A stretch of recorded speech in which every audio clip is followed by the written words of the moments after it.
Hello and welcome to Resilience Radio with Sarah Richardson on Rise and Shine Running, ChiRunning, and ChiWalking. As usual, the opinions on this show are not meant to be medically diagnostic or prescriptive in any way, and I don't necessarily agree with everything shared in the show. I like to showcase a variety of different perspectives and take with it as you will. Today's episode is with Sarah Richardson. She has an MS in environmental education and in special education, and is a certified holistic health coach. She is a master instructor of ChiWalking and ChiRunning, and author of From the Sidelines to the Start Lines: the frustrated runner's guide to lacing up for a lifetime. She focuses on helping people feel good physically and mentally while walking and running, and has been published in Chicken Soup for the Soul of Running for Good. She is owner of Rise and Shine Running. It's great to have you on today. Thank you. It's great to have to be here, Irvin. So can you tell me a little bit about what you do and sort of your mission? Sure. Oh, sure. So Rise and Shine Running is all about helping people access running and walking as a form of fitness and to take care of their bodies rather than forcing themselves day. Okay, so running is the focus of your whole business model here, I assume. Yeah, running. And so if we think about the way that people move, in our current situation, there's a lot of sitting happening. There's a lot of lack of movement. So even though I'm a running coach, a lot of people access running through walking first. And so I typically help walkers transition into runners, or help runners improve their running technique, or help the combination of the two. As people get into longer distances, they embrace a running and walking technique. And when I do that through ChiRunning, which is a specific form technique, ChiWalking and ChiRunning, it just really aligns the body and makes it very energy efficient, which makes it, more fun to do. So how does the running philosophy you have compare to things like the barefoot running movement and such? That's a good or minimalist footwear. Yeah, that's a great question. So we would categorize, there's a few different types of running techniques. So if you think about, I'll run through a few of them. So conventional running is people who typically overstride, which means their foot is landing ahead of their center of mass, which essentially puts on the brakes every time you take a step. That means you have to be pushing off with your rear leg in order to propel forward. So that's a conventional runner. I would say about 80% of runners are running conventionally. It is typically what you see when you are looking at images in magazines or advertisements. They're just starting to come around the edge and seeing that more efficient running means your foot is landing underneath or behind your center of mass. So this sounds kind of technical, but it's easily learned. So conventional running, again, is when your foot is landing ahead of your center of mass, and you'll hear the words like heel strike. And what it does is it sends a shock wave up your body. So pose running is another form of running, another technique where you're landing on the front of your foot. So you would be landing on the ball of your foot. And what that does is it puts the workload into your calf and your lower leg. So that just makes a difference in the workload, where the workload is happening. With ChiRunning, we do a midfoot landing. And so what that does is it balances your weight evenly on your foot so that you can access your skeletal structure and allow that to take the impact versus your foot in front or transferring the workload to your calf or lower legs. We like to say with ChiWalking and ChiRunning, you're doing it effortlessly because you're transferring the workload out of your legs and into your center of mass, into your core. Your core is really doing the work of lifting your legs. And we're also focused very much on working with the two forces, one being gravity that's consistently pushing down on you. We teach you how to access gravity so it helps push you down the road versus you having to push up into it. The other force that we're always working with as walkers and runners is the force of the oncoming road. And if you can transition where your foot falls in relation to the road, then we can actually have that road helping to swing your legs to the rear. So in both examples there, we work to make running and walking very energy efficient and also to help prevent injuries. Everything we do is revolving around those two themes specifically. So if I got this straight, sort of the barefoot running or minimalist footwear movement seems to be focusing on the front of the foot. Oh, yeah, Or I forgot to mention minimalist. So minimalist, if you went out to run and you were barefoot, almost 100% of barefoot runners are using a ChiRunning or pose method because their body's going to tell them, do not put that foot in front because it's going to damage your heel bone. Like it's going to do some damage. So automatically the stride is going to become shorter and you're going to land underneath your center of mass. So both pose and minimalist are running with your footfall under the center of mass. However, pose is you're on your toes, and chi, you're on your, we call it a tripod. It's a midfoot strike. So it seems like the stride shortens, which makes things safer. Correct. And more connected in with your core, and both a sort of toe running, which comes out of it, which is what you end up doing with minimalist foot gear running, but ChiRunning does that with more the full foot strike or the midfoot strike. Yes, and minimalists can be either.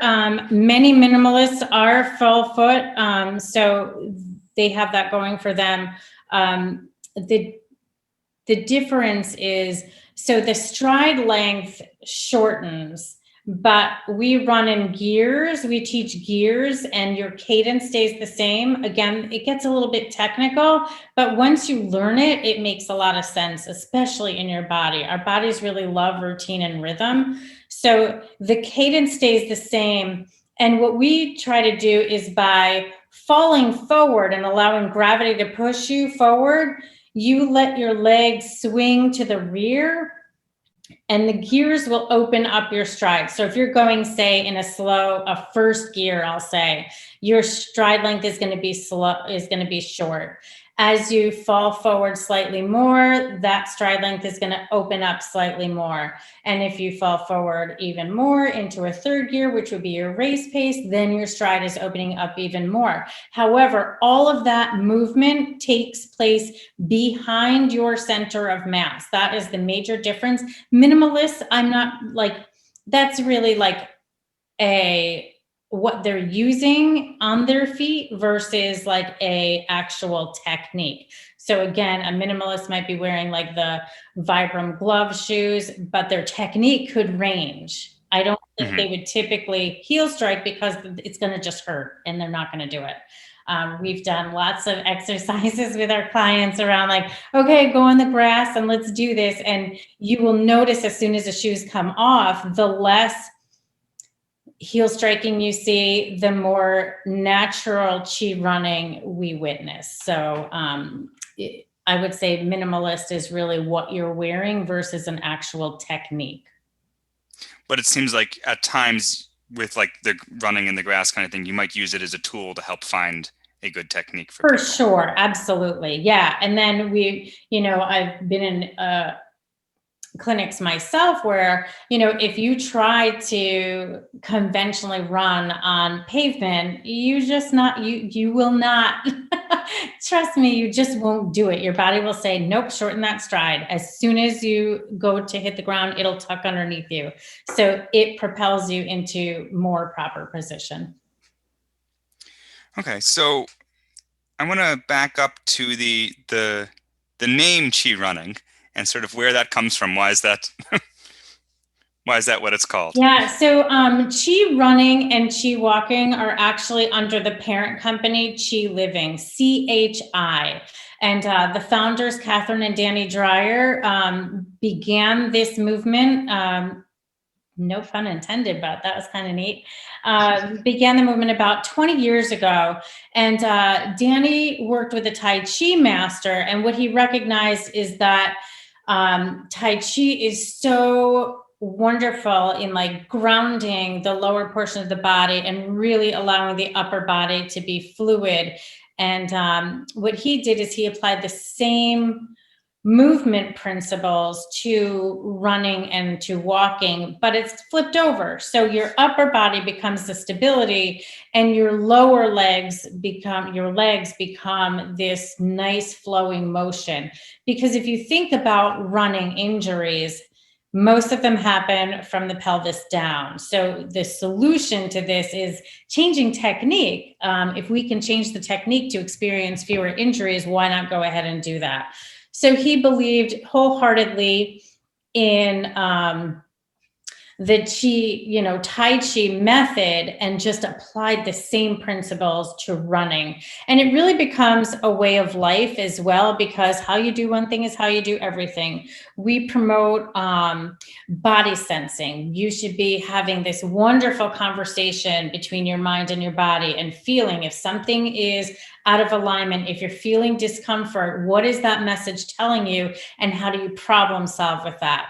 We also promote gradual progress. So this isn't something you're going to change immediately. You might learn the technique, but it becomes a practice versus I need to go and do my 20 minutes on my, on your Garmin. This becomes a mindful practice of, okay, I'm going to just cycle through the form focuses. I'm going to keep my metronome on. Like all of these things become really, calming and soothing rather than it being something that's just let me force myself down the road. Oh, so it seems like there's like many systems, there's a lot of jargon that goes sort of hand in hand with the chi running.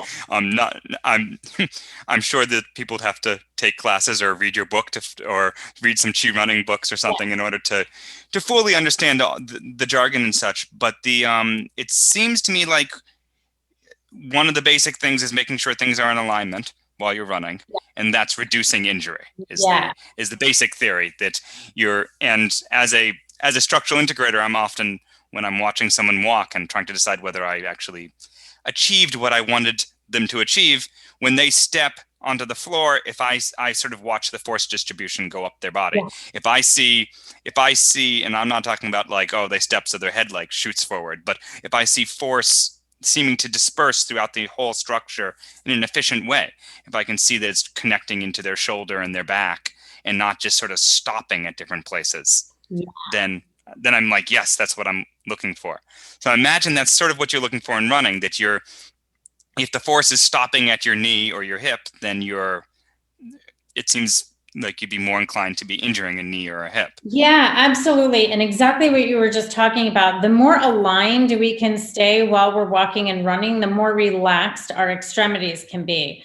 And you'll hear often in the running world, like it's just putting one foot in front of the other. And like that alone is like, no, we don't want it in front of us. We want it underneath us. Or like pushing through it, like finish hard, like all of those cliches from the running world. I mean, I ran cross country and track. This is what people say. But the more aligned we can be, the more our extremities can relax. And that for me was transformational after I had a serious injury that kept me from running for 4 years. And that did so much physical and mental damage that I couldn't get out there, that I was so grateful to learn ChiRunning that I instantly had to teach it to other people. But the alignment and relaxation go hand in hand. And so we want to make sure that open conversation is happening between the individual who's walking and running and what they're sensing in our body. We live in a really disconnected world right now, and this goes back to kind of the chi piece of it, where it's very mindful and very body centered and individual.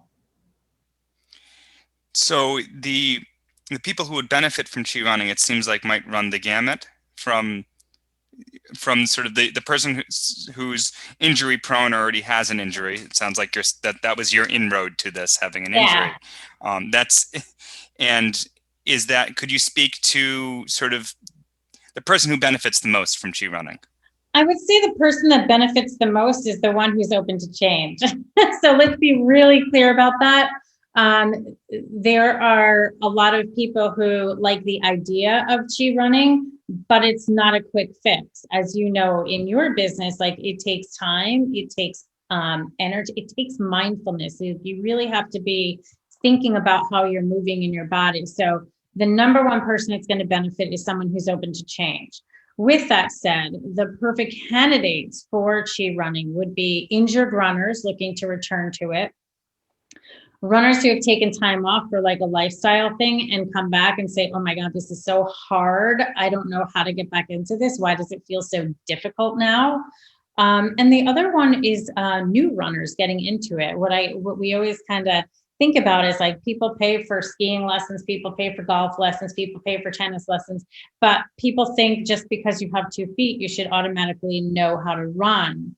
What most people think about running is sprinting, and that's not designed for longevity. Like that is like you missed the bus, it's not sustainable. So that's where conventional running comes in, is people are using sprinting techniques to go long distances. And that's where a lot of injury will come in as well.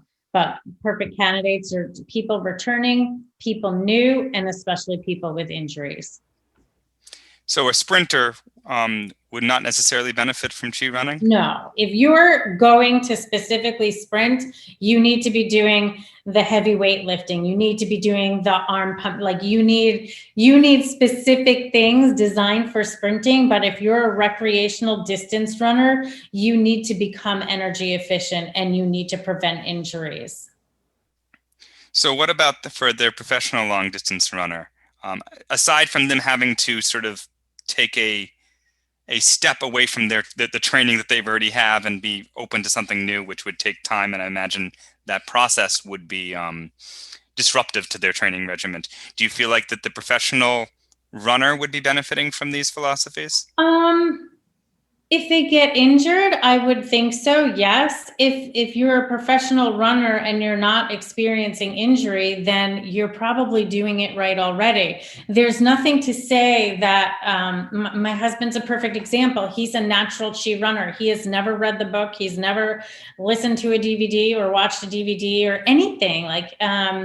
But if you watch him run, and I've done video analysis, he's a natural ChiRunner. He just does it. So a lot of these people never lost it, because in reality, children are designed to move from their center. When they begin walking, they ChiWalk. When they begin running, they fall forward and go into a run. The core is doing the work for them, because their extremities, that muscular mass isn't developed like it is in an adult. So they naturally do it. There's some transition for many people away from how they did it as a child to how they're doing it as an adult. But some people maintain it. So you're sort of saying that the ChiRunning is really trying to help people find what sort of naturally is the way we would run. And of course, it's easy to romanticize what are naturally meant to do kind of thing. So the person who sort of says, well, why do I need to learn how to run? Doesn't that sort of come with having 2 feet and I should naturally be able to run? What got in their way so that they would then need your help? A couple of things. So one would be if they're a kid and they have fallen on their face many times from, just falling forward too far, you might say they're leaning too far, their head's really heavy. As a child, it takes up most of their body weight. So that may bring into them a little bit of fear. So fear about falling forward, they become an upright runner. That's one case. Another case is shoes. We introduce shoes at a very early age now. So the shoes don't always allow for our tripods to move naturally over the ground. It may cause a little pronation. It may cause a little supination. It might cause us not to feel all three of those dots. It may cause, I call them high heel sneakers, if it has a rise in the back, then you're going to be putting more pressure on the front two dots of your tripod. So it can imbalance you, the introduction of shoes, depending on what kind and how they are used. So those are the two main reasons people move away from it. The third would be just watching media. I mean, who doesn't want to look like a sprinter? They are strong, they're fast. That is like the ideal. If you're looking at running, you might want to mimic that. And so they might people pick up what they see other people doing. It seems like the literal putting your weight forward beyond sort of where is safe, and wanting to look like a sort of a go-getter sprinter seems to go hand in hand with, like, I might be using terminology wrong, but sort of that type A personality, or the sort of the American ideal of just sort of that rugged individualism of push forward. And yeah. And so what's interesting is my focus with Rise and Shine Running is both the technique, the actual ChiWalking, ChiRunning technique. That is one component. The second major component is all around mindset, because if you continue to tell yourself, I have to, like faster, longer distances, like people overuse their body. If that mind body connection isn't connected and working, you're gonna experience injury. So I do a lot of mindset work, and nobody ever comes to me for mindset work, but 100% of my clients benefit from the mindset piece, because it's really hard, because lots of people compare themselves to other runners they see. They compare themselves to their former self, and that doesn't always feel good. And so they either quit or they push themselves into injury, one or the other. So I often find myself, as a coach, I do two things. I either help people get back into it and increase, or I help people hone back and stop pushing so hard. So it's that finding that window of balance of where's your sweet spot where you can run as far, as long, and as fast as you want without getting injured. okay, so is there a population that you think really shouldn't be focusing on running? Is there a point where someone, based on a given condition or age, that maybe they should be only focusing on ChiWalking, or that this isn't quite the right thing for them? Well, obviously, folks who are acutely injured, this is not for you. You need to, I loved your disclaimer in the beginning, because I think it's absolutely true. Like, if you're not supposed to be running, stop pushing yourself into running. And that's why I love ChiWalking. Is ChiWalking may bring you back to an access point where you can eventually run again. So that's one of the benefits around ChiWalking. Like, you're still going to benefit from the efficiency and from the alignment and relaxation. Other people, not everyone can walk. And I was a special needs educator for many years, and I worked with folks who just didn't have accessibility to their legs. So this is obviously not for them, and there's other exercising that they can do to stay healthy.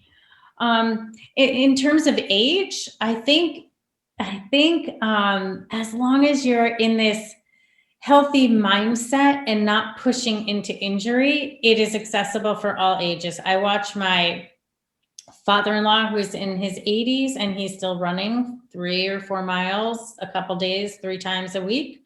I am keenly aware of Danny, who just retired, but he's still running full marathons. He's in his 70s. Like, this stuff works when you put it to good use and really develop that body sensing way of life, really is what it is.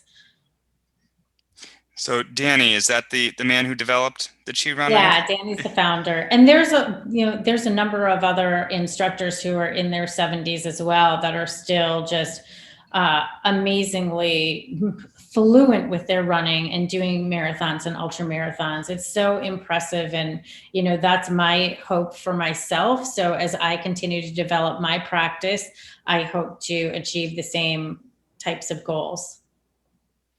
So it seems like longevity of running, you're not necessarily hitting records, but you're running into old age is sort of more the goal than. Yes. And I don't think it's not for folks who want to set records, because Danny still sets records, and, that kind of shifts as you get older. There's less people as in the older age fields for winning age groups and things like that. But there is this, I have a handful of folks that I mentioned earlier. They've had to make a conscious decision. Do I want to run this marathon, or do I want to get injured and lose my lifestyle for potentially 6 to 12 weeks after one race? So that becomes a personal decision. And ChiRunning very much promotes living a holistic health style that makes you feel good, and running and walking is a component of that and helps you achieve it. So it's how you use running and how you choose to run or walk that really makes the biggest difference. Okay. So we've talked about ChiRunning and ChiWalking, and we've talked about your business Rise and Shine. What's the difference? Okay, so ChiRunning and ChiWalking is the technique. So that is like, you're learning alignment, you're learning how to move your lower body, you're learning how to integrate your upper body. It's very form specific. Rise and Shine running includes that mental component. So, for example, you mentioned the book that I wrote, From Sidelines to Start Lines, and it's the Frustrated Runner's Guide to Lacing Up for a Lifetime. So what this does is really speaks to that component of comparing yourself to your youth, comparing yourself to others, comparing yourself, and really the self-negating talk that can sabotage anyone's running and walking consistency. So Rise and Shine running focuses mostly on how to stay consistent with your current practice and grow it into the practice you would love it to be. So I do that. It's a three-pronged approach. So it's definitely with technique, because there's nothing that's going to sideline you faster than an injury. And then it's about the mindset. How do I create a mindset that allows me to grow into this efficiency, because it doesn't happen overnight? And how do I talk to myself like an inner athlete would? Because that's going to promote consistency also. And then the third thing is around lifestyle. What lifestyle choices is an individual making that either helps or hinders their consistency with their practice? Okay. And speaking of your book, are there sort of particular, what might someone expect if they pick it up? What's going to be sort of the major takeaways? Yeah, You'd hope they have. the major takeaways in the book is, how do you retrain the way that you think? What are your expectations? How can you set realistic expectations as you get back into running? Being at expos for half and full marathons, it makes me cringe when I hear people like, oh my gosh, my longest run was a 3-miler, and they're getting ready to go out on this, this really long run in comparison. So you can expect that there would be a high injury rate. And I think it jumps up from like 65% to almost 90% when someone's training for a marathon, because of the overtraining or undertraining, that non-preparedness. But that comes with mindset, and how do you access the approach that's going to be successful for any given individual. So the book really focuses on how do you retrain yourself to think positively about where you are in the moment and develop that mind-body relationship. Many of the people that I work with, they've either gained weight or they're a lot slower than they were, or it just doesn't feel good on their body. So they need to start shifting shifting that mindset towards positivity. So the book is really mostly about mindset and setting yourself up for success as you get back into it. Okay. So I was wondering if for sort of a closing piece of advice for the listener, if you had one, there's one either misconception or if there's one sort of lesson that people would take away from this, either unlearning some pre-existing belief system on running or a new thing altogether, what would you hope? So I would say it's not running that injures people, it's how people are running that injures people. If you find yourself injured over and over and over, get a video analysis, see what you're doing in your body, take a lesson on running. Maybe this can be solved very, I don't want to say simplistically, but it's solvable. So it's really not the running, it's the way people run that causes injury in most folks. Well, thank you so much for coming on today and sharing about the ChiRunning and the work you do. You're welcome. It was my pleasure. I really enjoyed how Sarah shared sort of the common theme I feel like in this season in general is sort of mindset for a lot of these things, across modalities, across whether it's healthcare practitioners or personal trainers. It seems like a little bit of a mindset shift seems to be what's useful for a lot. If you enjoyed this show, and I hope you did, you can subscribe to the podcast at the podcatcher of your choice, and it would be really helpful if you'd share it with a friend and or leave a review. You've been listening to Resilience Radio. I hope you enjoyed.